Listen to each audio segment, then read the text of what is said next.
Hello everyone. So today is our last class of chapter number 11 of our biotechnology unit, okay? And today we are going to read about the processing of the recombinant DNA technology, okay?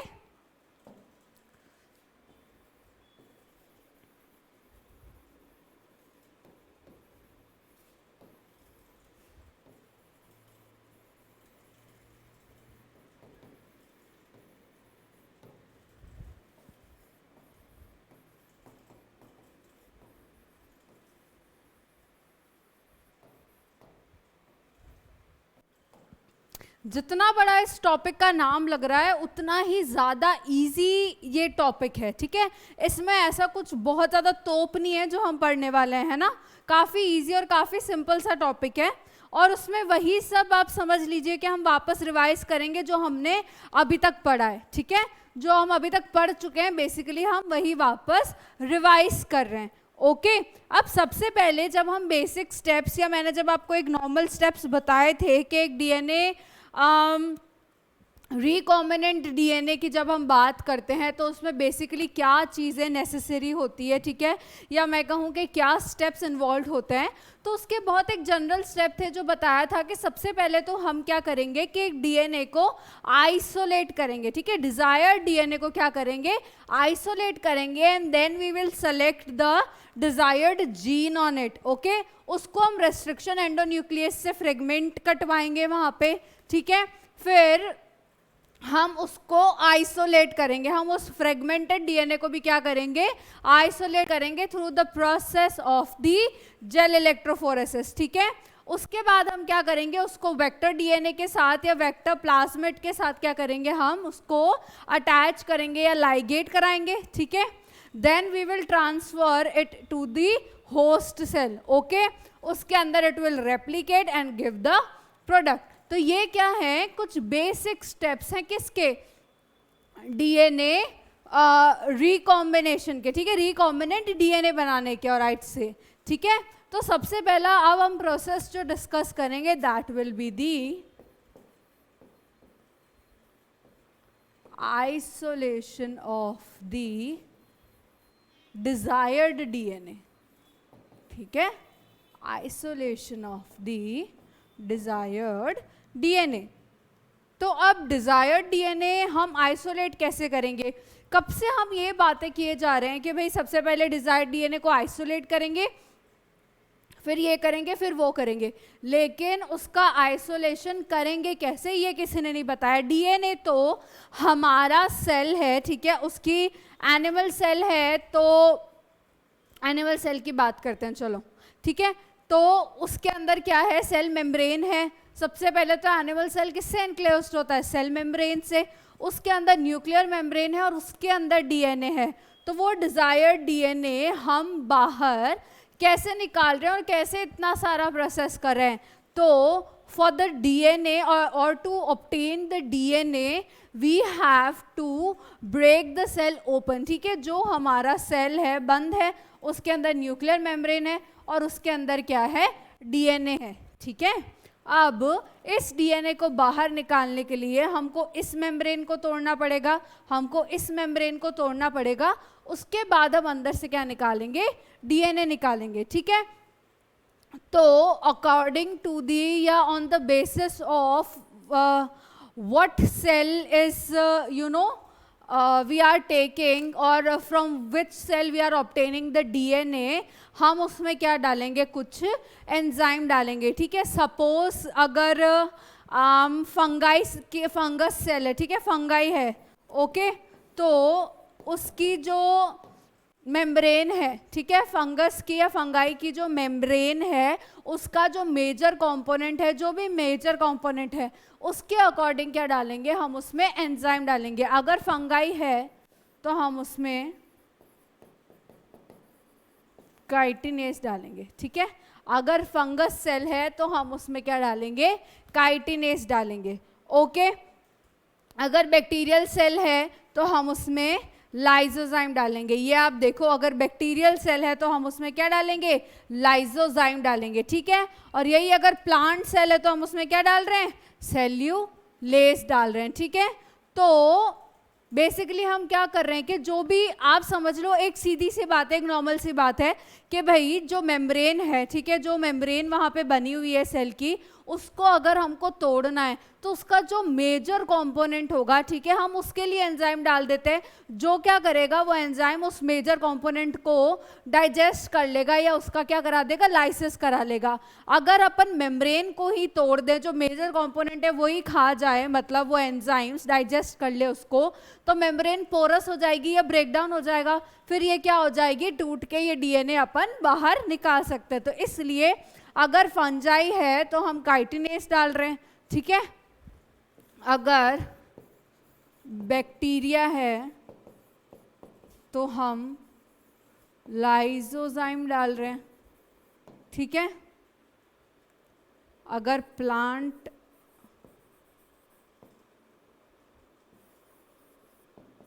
Cell है तो हम cellulase डाल रहे हैं, ठीक है। तो ये सब किसके बेसिस पे है, जो मेजर कंपोनेंट है इन सेल वॉल्स का, उसके बेसिस पे, ठीक है। अपन को पता है प्लांट सेल वॉल का, जब अपन ने चैप्टर नंबर 8 पढ़ा था in the 11th class cell, जब हमने सेल वॉल को डिस्कस किया था, तो हमको पता है कि प्लांट सेल वॉल का मेजर कंपोनेंट क्या होता है, सेल्यूलोज होता है। तो उसको डाइजेस्ट करने के लिए हम एंजाइम डाल देंगे अगर प्लांट सेल है तो मतलब इसके बेसिस पे हम क्या कर रहे हैं, एंजाइम्स को चूज करके उसमें ट्रीट करेंगे उस सेल को उन एंजाइम्स के साथ, so that the membranes can be broken down, है ना, ताकि उसमें से क्या कर सके, हम उस डीएनए को आइसोलेट कर सके। लेकिन अब एक बात भी है कि क्या न्यूक्लियस में सिर्फ डीएनए प्रेजेंट होगा, या क्या सेल जब टूटेगा तो उसमें से क्या सिर्फ डीएनए बाहर निकल के आएगा? ऑब्वियसली नॉट, ठीक है। डीएनए तो खुद ही सबसे पहली बात है कि प्रोटीन्स के ऊपर क्या होता है, फोल्डेड होता है। If you remember these are the histone proteins, ठीक है। तो डीएनए तो खुद ही क्या होता है, प्रोटीन्स के ऊपर फोल्डेड होता है, ठीक है। तो ये कैसे हो सकता है कि डीएनए सिर्फ अकेला बाहर आए? जब डीएनए बाहर आएगा तो उसके साथ और भी मटेरियल्स बाहर आएंगे, जैसे आरएनए हो गया, ठीक है, प्रोटीन्स तो है ही, आरएनए हो गया, प्रोटीन्स हो गया, तो ये सब मटेरियल भी क्या आएगा, डीएनए के साथ बाहर आएगा। तो हम उसके लिए भी क्या करेंगे, सेम फंडा आजमाएंगे कि भाई जब अपन को सेल को तोड़ना था तो हमने क्या किया, जो इस सेल वॉल के या सेल मेम्ब्रेन के क्या है, जो मेजर कंपोनेंट्स है, उसके लिए हमने क्या डाल दिए, रिस्पेक्टिव एंजाइम्स डाल दिए, ताकि वो उस कंपोनेंट्स को डाइजेस्ट कर ले, ओके, और हमारा सेल टूट जाए और हम उसमें से डीएनए को बाहर निकाल सके, ओके। इसी तरह से अगर हमको डीएनए को क्या करना है, बिल्कुल प्योरीफाइड फॉर्म में चाहिए हमको, ठीक है। अगर हमको डीएनए बिल्कुल इकलौता आइसोलेटेड चाहिए तो हम अगेन सेम चीज आजमाएंगे कि अगर जैसे सपोज क्या है कि डीएनए के साथ क्या है, आरएनए भी आया बाहर, ठीक है, और अपन को क्या चाहिए, सिर्फ डीएनए चाहिए, तो हम इस सॉल्यूशन में क्या डाल सकते हैं, आरएनएस डाल सकते हैं, क्योंकि आरएनएस क्या करेगा, आरएनए को डाइजेस्ट कर लेगा, ठीक है। उसके बाद क्या बचेगा, डीएनए, ओके। अगर हमको इस सॉल्यूशन में से ये इस जो ये मटेरियल निकला है उसमें से हमको क्या कराना है, प्रोटीन्स को डाइजेस्ट कराना है, ठीक है। डीएनए के साथ क्या आएंगे बाहर, प्रोटीन्स भी बाहर आएंगे, ठीक है। तो हम उसमें क्या एंजाइम डाल देंगे, प्रोटीएज, ठीक है। तो वो क्या कर लेगा, प्रोटीन्स को डाइजेस्ट कर लेगा। तो ऐसे ही जो भी रिस्पेक्टिव मॉलिक्यूल्स क्या करेंगे, बाहर आएंगे, उसके लिए हम उनके लिए रिस्पेक्टिव एंजाइम्स को डाल देंगे, ताकि वो क्या कर दे कि डीएनए को छोड़ के बाकी सारे मटेरियल को या मॉलिक्यूल्स को क्या कर ले, डाइजेस्ट कर ले, और हमको जो डीएनए है वो किस में मिल जाए, प्योरीफाइड फॉर्म में, ओके। और उसके बाद जब हम इन एंजाइम्स के साथ ट्रीट कर देंगे डीएनए को या उस मटेरियल को जो हमारे सेल से बाहर निकला है, finally then we will treat this DNA with the ethanol, okay. Then we will treat the DNA with the ethanol, okay, so that अपन डीएनए को क्या कर सके, बिल्कुल प्योर फॉर्म में उसको बाहर निकाल सके या सेपरेट कर सके, ठीक है। तो ये तो हो जाएगा हमारा isolation of the genetic material या डीएनए, ठीक है। ये देखो, ये सब आपका मतलब डीएनए है जो हमारा डिजायर्ड डीएनए था, जो हमको चाहिए था, वो ये है. Okay, now the next topic is cutting of DNA at the specific locations. ठीक है, वही चीज अपन को ये चीज ऑलरेडी पता है कि इसमें क्या क्या इंक्लूडेड होगा.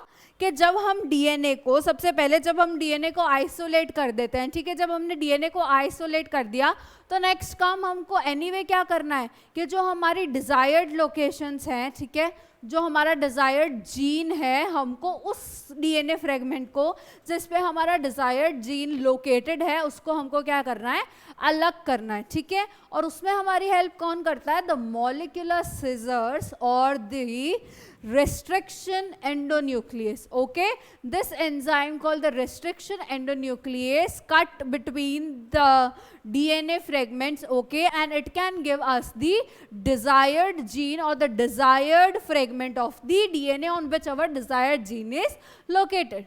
Okay, तो restriction enzyme जो रेस्ट्रिक्शन एंडोन्यूक्लियस है, okay, we will incubate it with the isolated DNA. ठीक है, हम क्या करेंगे, इस जो हमारा रेस्ट्रिक्शन एंडोन्यूक्लियस है, ठीक है, उसको हम क्या करेंगे, इंक्यूबेट करेंगे. ठीक है, उसको हम क्या करेंगे, इंक्यूबेट करेंगे विद द प्योरिफाइड डीएनए और विद द डिजायर्ड डीएनए, जो हमने क्या किया, अभी के अभी आइसोलेट किया. ठीक है, हम उसको क्या कर देंगे, इन दोनों को साथ में इंक्यूबेट कर देंगे. ठीक है, तो through this the restriction endonuclease with what, it will cut down the DNA fragments. ठीक है, वो क्या करेगा, वो रिकॉग्नाइज कर लेगा अपनी साइट को. ठीक है, रिकॉग्निशन साइट थी, यू गाइस रिमेंबर. तो ये रेस्ट्रिक्शन एंजाइम क्या करेगा, रेस्ट्रिक्शन एंडोन्यूक्लियस को अपन ने क्या किया, डीएनए के साथ इंक्यूबेट किया. ठीक है, फिर ये क्या करेगा, restriction endonuclease will read the recognition sequence. ठीक है, वो रिकॉग्निशन सीक्वेंस पड़ेगा कि उसको कहाँ पे कट करना है, उसकी रिकॉग्निशन साइट्स होती है, गाइस रिमेंबर राइट. वो क्या करेगा, उसको कट कर देगा एंड इट विल कट करके ये अपन को क्या दे देगा, हमारा डिजायर्ड डीएनए फ्रेगमेंट.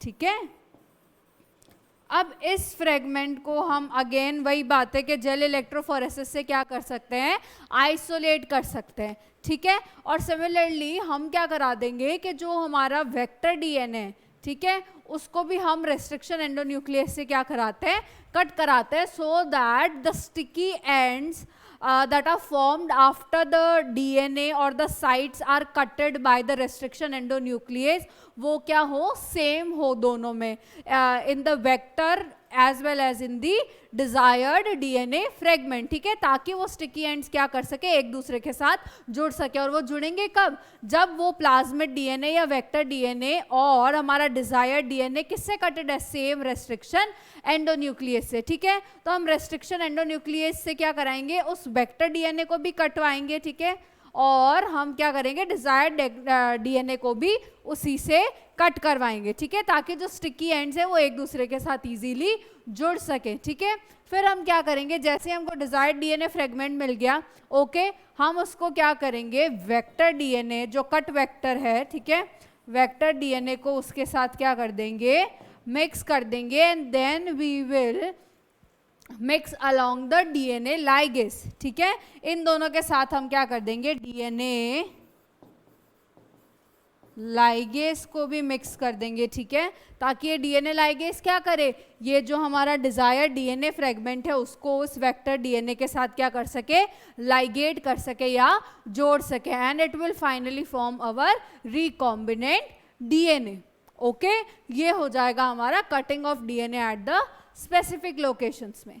ठीक है, then comes the amplification of the gene of interest using the PCR. ठीक है, हम क्या करेंगे, ये जो हमारा जीन ऑफ इंटरेस्ट आ गया अब हमारे पास, ओके, हम क्या कर सकते हैं कि उसको एम्पलीफाई करा सकते हैं, मतलब उसकी बहुत सारी कॉपीज बना सकते हैं बेसिकली। ठीक है, ज्यादा नंबर में बढ़ाना है is known as the amplification. ठीक है, आप लोगों ने सुना होगा amplification of sound, right?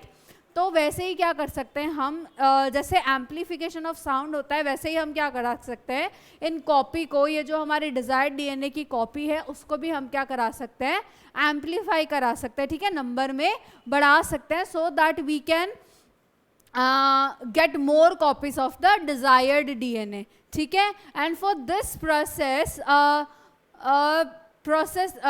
actually for this purpose a process is used named as the polymerase chain reaction. ठीक है, जब हमको डिजायर्ड डीएनए या डिजायर्ड जीन की ज़्यादा कॉपी चाहिए होती है, ठीक है, तो उसके लिए हम एक प्रोसेस को यूज़ करते हैं जिसका नाम होता है पॉलीमरेज चेन रिएक्शन। ठीक है, पॉलीमरेज चेन रिएक्शन। ठीक है, ये प्रोसेस हम यूज करते हैं so that we can get the more copies of the desired gene और द फ्रेगमेंट। ओके, आजकल पीसीआर को क्या करते हैं, बहुत सारे प्रोसेसेस में यूज करते हैं, not just in the recombinant DNA technology but for the diagnostic purposes as well. Even क्या होता है जनरली, कि हम ये नेक्स्ट चैप्टर में एनीवे पढ़ेंगे, कि जब कोई डिजीज क्या होती है कि कोई भी इंसान डॉक्टर के पास कब जाता है, ऐसे ही चला जाता है, रेगुलर चेकअप कराने चलते हैं। ऐसे लोग अगर जस्ट फॉर सपोज के अगर 100 लोग हैं तो उसमें से मुश्किल से आई विल काउंट 2 पीपल या 1 या 2, 1 2 भी नहीं, कि चलो रेगुलर चेकअप के लिए चलते हैं और उसको कोई प्रॉब्लम नहीं है, ऐसा नहीं होता है ना। मोस्टली लोग क्या करते हैं कि तभी डॉक्टर के पास जाता है जब उसको सिम्टम्स आते हैं किसी भी बीमारी के। ठीक है, लेकिन आप सोचो कि अगर पूरी बॉडी में कोई सिम्टम्स आ रहा है, दैट मीन्स कि किसी डिजीज़ के होते ही तो सिम्टम नहीं आएगा ना। जब वो बैक्टीरिया, वायरस या जो भी है, जब वो काफ़ी ज़्यादा स्प्रेड हो चुका होगा तभी किसी डिजीज़ का सिम्टम आता है, राइट? तो उस केस में क्या होता है कि थोड़ी लेट हो चुकी होती है जब सिम्टम वाले स्टेज पे आ जाता है मामला। ठीक है, जो पैथोजन है वो काफ़ी ज़्यादा बॉडी में मल्टीप्लाई कर चुका होता है। ठीक है, तो पीसीआर ऐसी टेक्निक है जो क्या करता है कि डिजीज़ को बहुत इनिशियल स्टेज पे भी क्या कर सकता है, आइडेंटिफाई कर सकता है। ठीक है, जनरली जो पैथोजेंस वगैरह हैं, ओके, वो भी क्या होता है, कुछ टेस्ट में भी पॉजिटिव तभी आता है जब उनका नंबर अच्छा खासा हो। ठीक है, लेकिन पीसीआर की हेल्प से क्या कर सकते हैं कि अगर कोई सपोज कोई ससेप्टेबल पर्सन है, ठीक है, तो सस्पेक्टेड पर्सन है, तो हम उसका सैंपल लेके नॉर्मल पीसीआर यूज़ करके भी हम उन टेस्ट को करके देख सकते हैं ताकि हमको रिजल्ट पहले ही मिल जाए for the early diagnosis and the treatment plan. अगर छोटे से भी सैंपल या छोटे से भी अमाउंट में अगर वो पैथोजन प्रेजेंट है तो we can amplify the amounts with the help of the PCR so that we can get the test positive, right? You are getting this? तो पीसीआर आजकल काफ़ी ज़्यादा यूज़ में है। ठीक है, इसका यूज़ है काफ़ी ज़्यादा। एनीवेज, चलो अब जो पीसीआर है उसमें होता क्या है, what is basically a polymerase chain reaction. अब ये जो पॉलीमरेज चेन रिएक्शन है, okay, it basically involves 3 processes. Okay, it basically involves 3 processes, okay, which is the denaturation, the annealing and the extension. Okay, this process involves 3 processes. Okay, यहाँ पे लिख देते हैं। Okay, यहाँ पे आपको ध्यान देने की जरूरत नहीं, मैं सब समझा रही हूँ, सिर्फ हेडिंग्स के लिए खोल के रखी हुई है मैंने ये पीडीएफ। ठीक है, या दूसरे पे ही समझा देते हैं।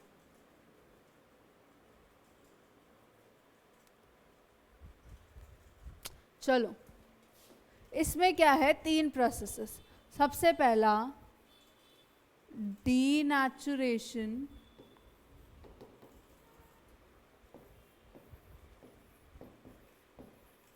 annealing and extension। ठीक है, अब इसमें क्या है, 2 चीज़ों का हमको ध्यान रखना है कि इसमें 2 चीज़ें काफ़ी ज़्यादा हेल्पफुल होती है इस रिएक्शन में। First is the DNA polymerase. Okay, first one is the DNA polymerase enzyme. Okay, इसमें कौन इन्वॉल्व होता है? DNA polymerase एंजाइम, ठीक है, जो कि एक बैक्टीरिया से आइसोलेटेड होता है जिसका नाम होता है थर्मस एक्वेटिकस, ठीक है, जो कि एक क्या होता है, एक बैक्टीरिया से आइसोलेटेड होता है जिसका नाम होता है थर्मस एक्वेटिकस. ओके, और इस एंजाइम को हम टैग पॉलीमरेज भी कहते हैं, ठीक है, इस एंजाइम को हम टैग पॉलीमरेज भी कहते हैं, ठीक है, Thermus aquaticus polymerase on the basis of the bacteria जिससे ये आइसोलेट हुआ है, ठीक है. और प्राइमर्स, ठीक है, ये तो एक एंजाइम था, और क्या हेल्प करता है इस प्रोसेस में? प्राइमर्स. अब प्राइमर्स क्या होता है? बेसिकली ये क्या होता है कि ओलिगो न्यूक्लियोटाइड्स होता है, ठीक है. ओलिगो बेसिकली मीन्स 8, है ना, ओलिगो बेसिकली मीन्स 8, ठीक है. तो ये क्या होता है, हम कह सकते हैं कि 8 न्यूक्लियोटाइड्स का क्या होता है? सीक्वेंस होता है, ठीक है, which helps to initiate the process of the PCR. Okay, तो अब ये जो डीएनए पॉलीमरेज होता है या टैग पॉलीमरेज होता है, इसकी एक खास बात होती है कि it can withstand the high temperatures. Generally आपको पता है कि जो एंजाइम्स होते हैं वो क्या होता है? टेम्परेचर सेंसिटिव होता है. They are very sensitive to the temperatures, right.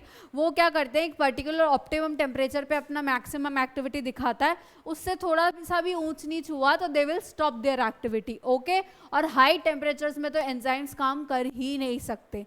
Mostly, मतलब मोस्टली एंजाइम्स नहीं काम करते, ठीक है. लेकिन इसकी खास बात यह है कि it can withstand high temperatures, ठीक है, it can withstand the high temperatures. Okay, तो अब ये टैग पॉलीमरेज क्या करता है कि सबसे पहली बात है डीनेचुरेशन की, ठीक है.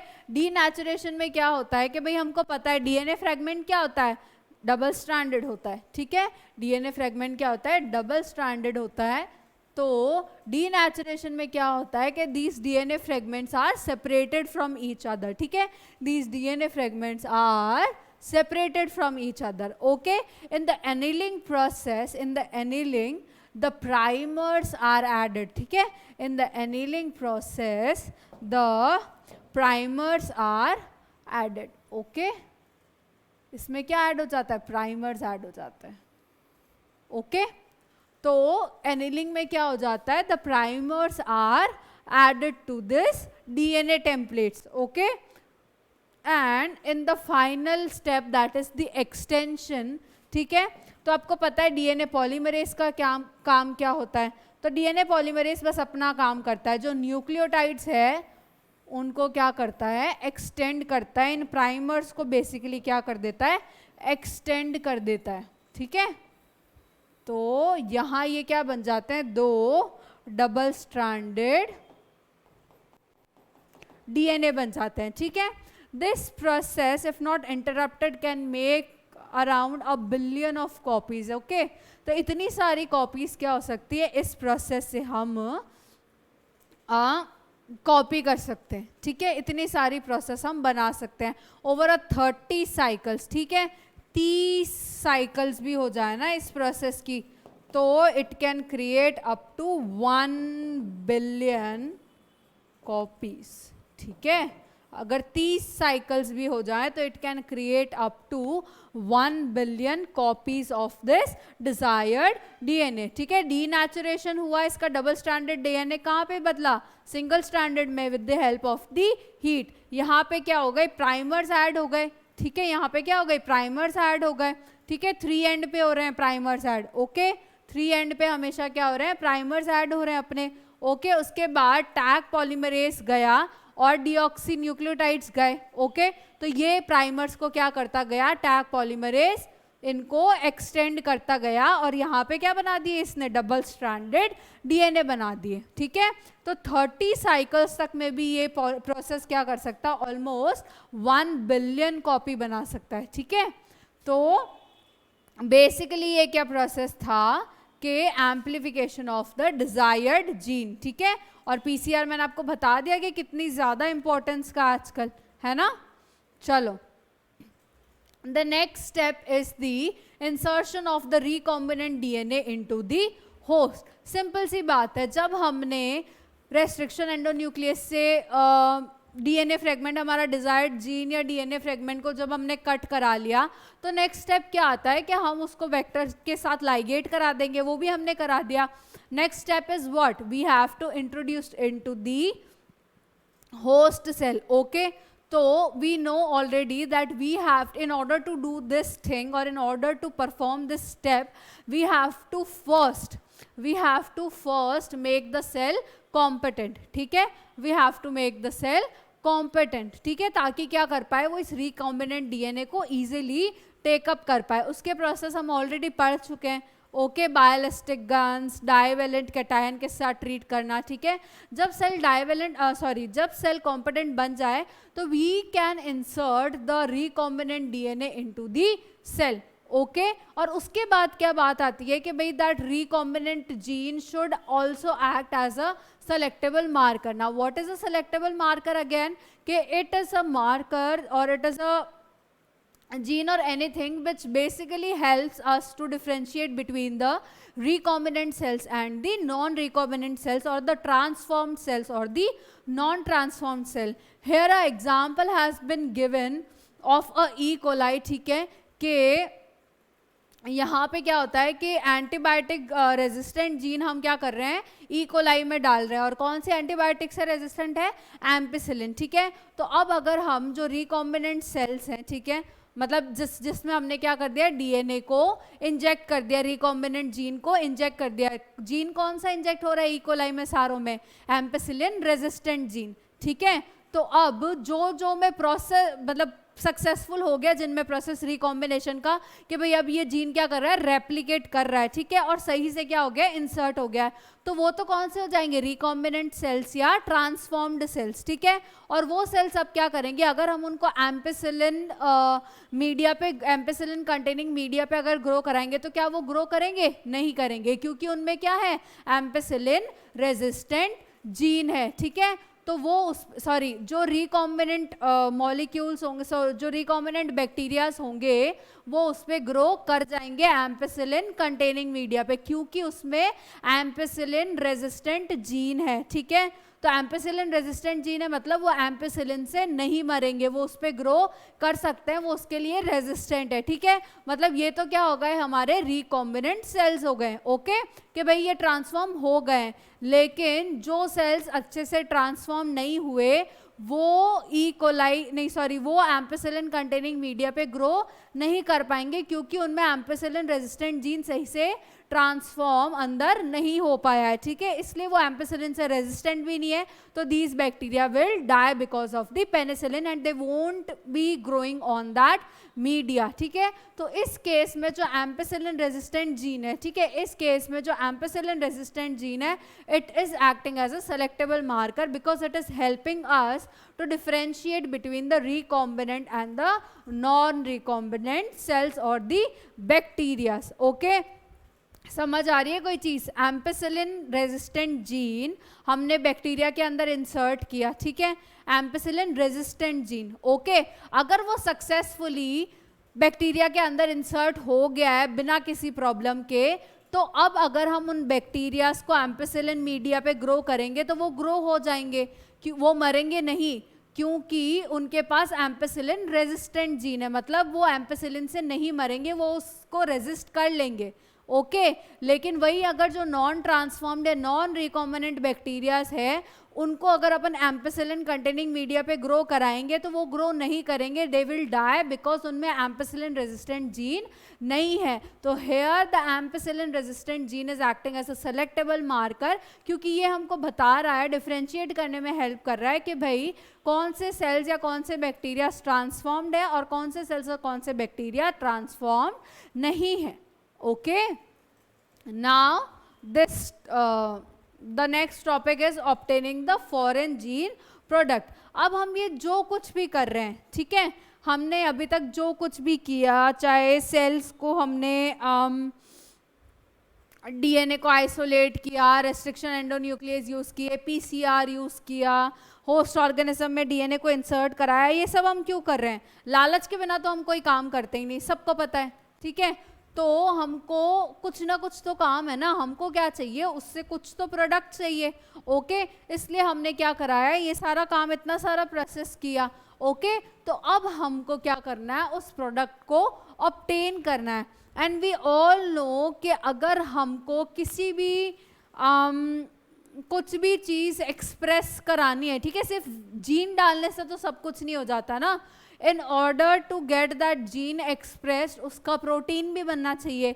डीएनए पे प्रेजेंट है जीन, ठीक है, उसका पहले ट्रांसक्रिप्शन होगा, ठीक है, फिर वो किस में बदलेगा, एमआरएनए में बदलेगा। एमआरएनए का फिर क्या होगा, फर्दर ट्रांसलेशन होगा, जिससे वो कहाँ बदलेगा, प्रोटीन में बदलेगा, ठीक है। तो ऐसे जब ये चेंज होता रहेगा, ठीक है, finally it will form a protein which will you know express that particular expression जिसके लिए जीन था। अगर एंटीबायोटिक के लिए जीन डाला है हमने, ठीक है, तो जब उसके लिए एंटीबायोटिक का प्रोटीन बन जाएगा ट्रांसलेशन के बाद में, तभी वो सेल क्या करेगा, एंटीबायोटिक को प्रोड्यूस करना चालू करेगा। इतनी चीजें तो हमको मॉलिक्यूलर बेसिस ऑफ इनहेरिटेंस से समझ आ गई है, ठीक है, कि जब प्रोटीन बनेगा किसी चीज का तभी वो चीज क्या हो पाएगी, एक्सप्रेस हो जाएगी, एक्सप्रेस हो पाएगी फर्दर, ठीक है।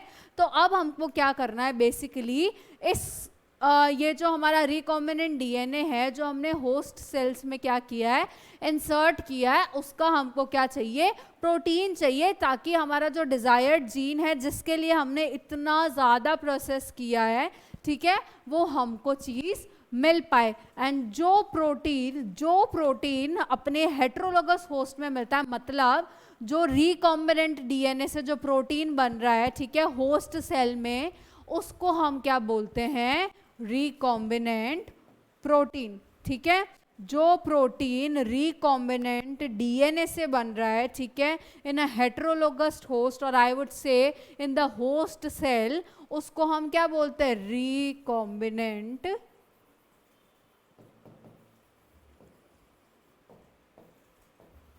प्रोटीन, ठीक है। जैसे ही हम क्या करेंगे, डीएनए को सेल में इंसर्ट करेंगे, तो डीएनए कहाँ कन्वर्ट होगा, आरएनए में, या मैं कहूँ एमआरएनए में, ठीक है। डीएनए का क्या होगा, ट्रांसक्रिप्शन, ठीक है, डीएनए का क्या होगा, ट्रांसक्रिप्शन होगा, which will further convert the DNA into the mRNA, ठीक है। और एमआरएनए फर्दर किस में कन्वर्ट होगा, प्रोटीन में। किस में कन्वर्ट होगा, प्रोटीन में, through a process known as the translation, ठीक है। और प्रोटीन फिर क्या करेगा कि जो भी हमको प्रोडक्ट चाहिए वो प्रोड्यूस करवाएगा। सिंपल सी सेंट्रल डोग्मा का अपन को प्रोसेस पता है ये, ओके।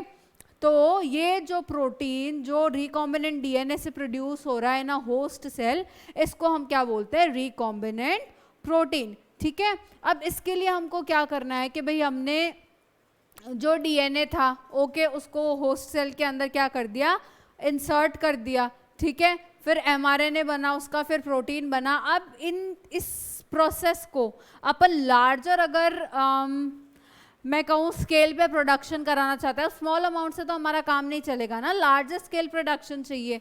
तो हम बेसिकली इसको क्या कर सकते हैं कि हम कल्चर्स में बहुत सारे सेल्स को ग्रो करा सकते हैं, है ना, और हम ये जो प्रोडक्ट है वो लार्ज अमाउंट में ऑब्टेन कर सकते हैं, ठीक है। इन जो भी बैक्टीरिया या जो सेल्स है उसको हम क्या कर सकते हैं, लार्ज अमाउंट में ग्रो करा के ये जो हमारा प्रोडक्ट है उसको क्या कर सकते हैं, लार्ज अमाउंट में ग्रो कर सकते हैं, ठीक है। और हम क्या कर सकते हैं, या तो एक तो कल्चर्स में ग्रो करा सकते हैं, या तो क्या कर सकते हैं कि हम कुछ कंटेनर्स को यूज करा सकते हैं to obtain the large amount of the product, okay.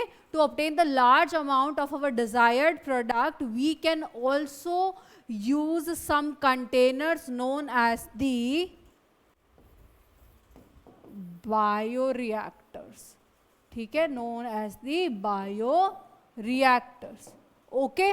तो ये क्या होते हैं बेसिकली के ये जो वेसल्स होते हैं, ठीक है, ये क्या करते हैं कि रॉ मटेरियल जो हम इन वेसल्स के अंदर इंसर्ट करते हैं, okay, they converted into some I'd say biological useful products, ठीक है. These bioreactors can be thought of as vessels in which the raw materials are biologically converted into specific products. Okay इसमें क्या होता है, जो raw materials है वो क्या हो जाता है, कुछ स्पेसिफिक प्रोडक्ट्स में कन्वर्ट हो जाता है, ठीक है, individual enzymes etcetera. Okay, using the microbial plants, animals और ह्यूमन सेल्स. ठीक है, बायो रिएक्टर्स क्या करते हैं कि ऑप्टिमल कंडीशंस को प्रोवाइड करते हैं फॉर द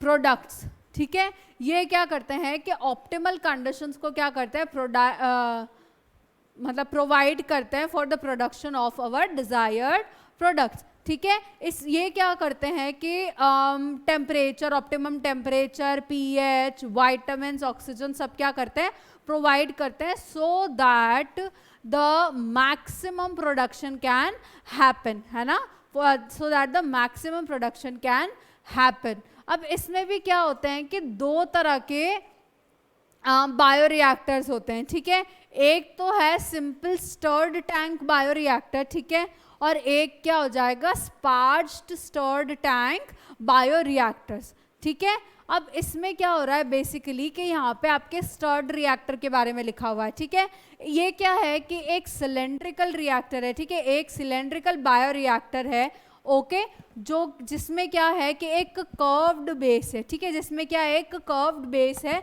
ताकि क्या है कि हमारे जो भी इंग्रेडिएंट्स हैं वो अच्छे से क्या हो सके, मिक्स हो सके, या जो भी कंटेंट है वो इजीली क्या हो सके, मिक्स हो सके. ठीक है, इसमें जो स्टरर दिया हुआ है ये क्या करता है कि मिक्सिंग करता है प्रॉपर उस कंटेंट की. ठीक है, जिसकी वजह से क्या हो जाता है कि ऑक्सीजन अवेलेबिलिटी भी इसमें प्रेजेंट होती है. ठीक है, और इसमें और भी चीज़ें होती है जैसे कि ये फोम ब्रेकर. ओके, अगर अपन कंटिन्यूसली उसको हिलाते रहेंगे, स्टर करते रहेंगे तो फोम विल बी प्रोड्यूस. ठीक है, तो फोम ब्रेकर होता है, फ्लैट ब्लेडेड इम्पेलर, ओके, और पीएच कंट्रोलर भी प्रेजेंट है. तो इसमें क्या होता है, बायो रिएक्टर्स में बेसिकली ये सारी चीज़ें प्रेजेंट होती है ताकि ऑक्सीजन ट्रांसफर हो पाए, फोम ब्रेक हो पाए, ताकि क्या हो सके, जो प्रोडक्शन है, ठीक है, वो क्या हो सके, मैक्सिमम हो पाए, और उनको जो बैक्टीरिया सेल्स या जो भी है उसको क्या मिल पाए, अपनी मैक्सिमम क्या मिल पाए, अपना कंडीशंस मिल जाए to grow and produce the products. Okay, तो these are basically the bioreactors. Okay, और इस मीडियम को अपन क्या कर सकते हैं कि कंटिन्यूसली क्या कर सकते हैं, चेंज भी कर सकते हैं. ठीक है, ताकि क्या हो पाए कि अपन फ्रेश मीडियम क्या हो पाए, कंटिन्यूसली आता रहे उसमें. ओके, और ये होता है basically obtaining the foreign gene product के भाई अपन को जो जीन्स चाहिए था, फॉरेन जीन्स जो था, ठीक है, उसका जो प्रोडक्ट है वो हम कैसे ऑब्टेन कर सकते हैं. अगर नॉर्मल लेबोरेटरी में कल्चर्स पे ग्रो कराते हैं तो इतना लार्ज स्केल प्रोडक्शन नहीं होता, इसलिए हम एक वेसल को यूज करते हैं जिसका नाम है bio reactors, which basically gives us the optimum conditions for the productions. ठीक है, the last one is the downstream processing. Now downstream processing basically refers to the purification and separation of the product. ठीक है, जो भी अपना product बना है उसका सेपरेशन और प्योरिफिकेशन को अपन क्या रेफर करते हैं collectively, downstream processing. Till the bioreactor वाला प्रोसेस या till obtaining the foreign gene product वाला तक जो स्टेप है, this was the biosynthetic phase. ठीक है, उसके बाद जो इस प्रोडक्ट का सेपरेशन और प्योरिफिकेशन होता है उसको अपन क्या बोलते हैं, डाउनस्ट्रीम प्रोसेसिंग. ठीक है, इन प्रोडक्ट्स को जब अपन सेपरेट या प्योरीफाई कर लेते हैं, they have to then go through some clinical testings as well, है ना, क्योंकि अगर कोई भी चीज़ अपन ऐसे ही तो मार्केट में नहीं उतार सकते ना, उसके लिए अपन को कुछ बेसिक टेस्ट करने भी ज़रूरी होते हैं. ठीक है, कि भाई ये इफेक्टिव है या नहीं है, ये कोई हार्मफुल तो नहीं है, ये सारी चीज़ करने के लिए इनको क्या करना होता है, कुछ टेस्ट से भी गुजरना होता है. ठीक है, तो this is basically the biotechnology और the processing of the recombinant DNA, ठीक है, जिसमें क्या किया, डीएनए को आइसोलेट किया, रेस्ट्रिक्शन एंजाइम्स को यूज करके वेक्टर डीएनए और डिजायर्ड डीएनए को क्या किया हमने, अलग किया, उन दोनों को लाइगेट किया, होस्ट सेल में इंट्रोड्यूस कराया, and then we obtained the foreign gene product, and then we separated and purified the product, and then they have to go under some quality testing also in order to release them into the market or for the usage. Okay, this is basically the processing of the DNA, recombinant DNA, ठीक है. और अब अपन अगर इसके questions को देखें तो there is nothing more, you know, कुछ ऐसा अलग नहीं है जो आपके क्वेश्चन आंसर्स में और हमने डिस्कस नहीं किया है. Okay, first of all is the, ये सारी चीजें हम नहीं डिस्कस करते, नीचे से चलते हैं. Can you think an answer how a reporter enzyme can be used to monitor transformation of host cell by foreign DNA in addition to a selectable marker. Reporter enzyme भी सिमिलरली क्या होता है, selectable marker के जैसा होता है कि ये क्या करता है, हमको बता रहा है कि which cells are basically the transformed and which are non-transformed. Okay, these are basically the type of selectable markers only, कि ये भी क्या करते हैं, हमको बताते हैं about the transformed and the untransformed cell, और उसके according क्या करते हैं, ये function या work करते हैं. ठीक है. The second question number 8 is, can you recall meiosis and indicate at what stage a recombinant DNA is made? Pachytene stage at which the recombination occur in the meiosis. Okay. Seventh one is, collect 5 examples of palindromic DNA sequence, and this is not something useful. Besides better aeration and mixing properties, what other advantages do stirred tank bioreactors have over shake flask?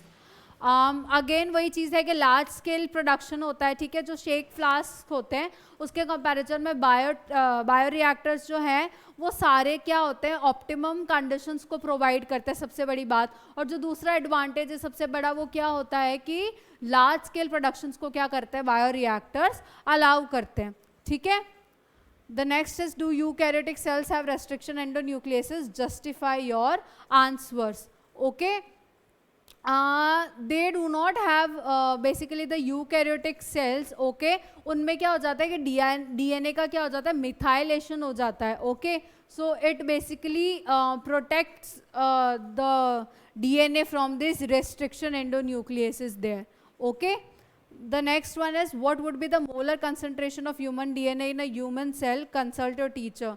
we don't have to discuss these questions. okay, जो भी important है सिर्फ हम वही discuss कर रहे हैं. From what you have learned, can you tell whether enzymes are bigger or DNA is bigger in molecular size? Obviously DNA is bigger, right?